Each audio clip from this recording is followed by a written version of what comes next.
जैसा कि जनाब खाना अल्हम्दुलिल्लाह खा रहे हैं, पूरी हाल पूरा सुकून है, इत्मीनान देना खाना खा रही है। बिस्मिल्लाहिर्रहमानिर्रहीम, अस्सलाम वालेकुम रहमतुल्लाहि व बरकातहू। की हाल जगन भी ठीक ठाक हो। मैं उम्मीद करना कि तुम अल्लाह पाक के फजल करम शुक्र और रहमत के नाल बिल्कुल ठीक ठाक होवोगे। मैं थोड़ा बंदे ने चीज़ा शफाक अहमद और तुम देख रहे हो पंजाबी ऑफिशियल TV।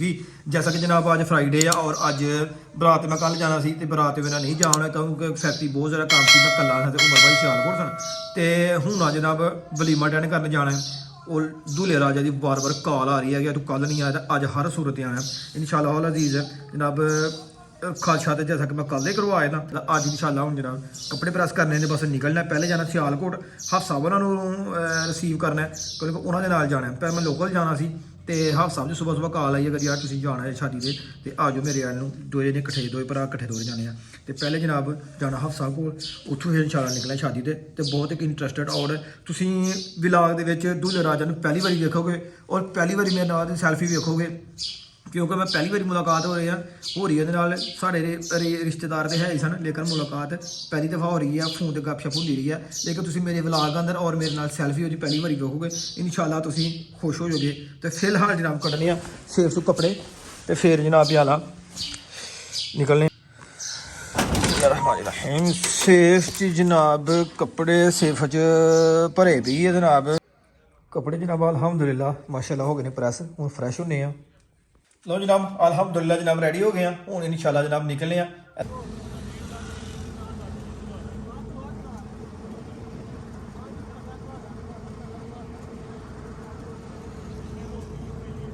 लो जी अल्हम्दुलिल्लाह रक्शे तो उतरन तो बाद हाफ साहब उन्होंने ज्वाइन कर लिया हूँ जनाब जरा ने इतने करीबी मस्जिद जुमा पढ़ने तो फिर इंशाअल्लाह जरा ने चलने मेरे जहाज की तरफ। पहले जुमा पढ़ना जरूरी है। पुज गया महाराज के इस टाइम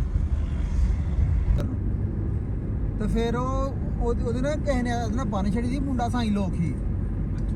कालर नाल गोट नाल किसी ने बांदर बन छड़े उन्हें बड़ा पुट्टिया बांदर।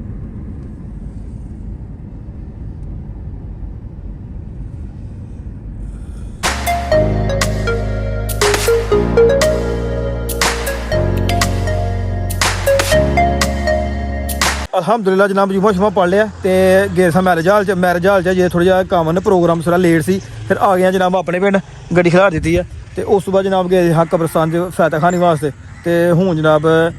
चलिया फिर दोबारा मैरिज हाल तरफ। यह जनाब साढ़े पिंड का इस तरह का एरिया जी यह अपना स्कूल है पंजाब स्कूल सिस्टम रेंट पर दिता होया इंशाअल्लाह अजीज़ आने वाले वक्त आपे हैंड ओवर करना है अपनी चलावांगे। फाइनली 4 बजे मैरिज हाल राहत मैरिज हाल 4 बजे माशाअल्लाह जी बहुत अच्छा लोकेशन है। असी जनाब थोड़े जे लेट हो गए हैं वाम सारी बह गई है इंशाअल्लाह हौले यही बैठने हैं।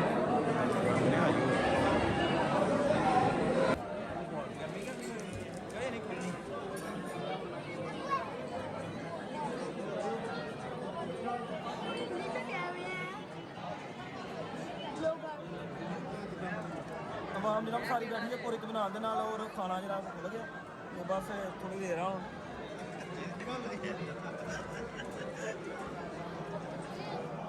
खाना जनाब अल्हम्दुलिल्लाह माशाअल्लाह जनाब टेबल ते आ गया हूँ खाना जनाब तनावल करने इंशाअल्लाह।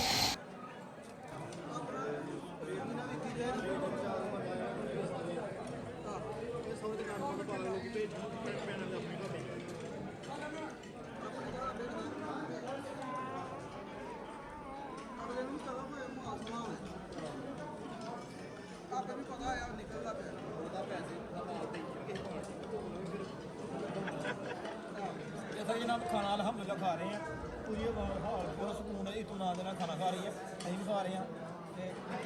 खाना खा के निकले बस फिर हाँ जी अल्हम्दुलिल्लाह जी ज़बरदस्त हो गया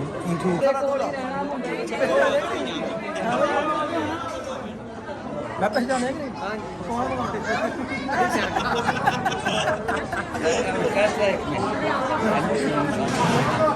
लो जी वलीमे वाला जो तकरीबा सी वो हो गई है पूरी हूँ लगियां वापसी जाने पहले पिंड ते पिंडू फिर जाना सियालकोट गड्डी ना साड़ी रह गई माशाअल्लाह बहुत खूबसूरत मैरिज वाला राहत मैरिज वाला 4 वा अंदरों जो बहुत ज़बरदस्त है लेकिन हजे इनू फेमस होंगे थोड़ा टाइम लगना है प्यालियां इस साइड से गुड बाय राहत मैरिज हाल 4 वा।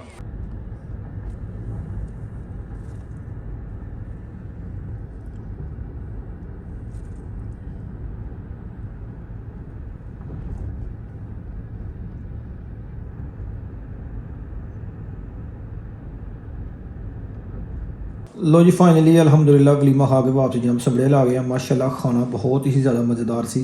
और खुश होकर खादा सारे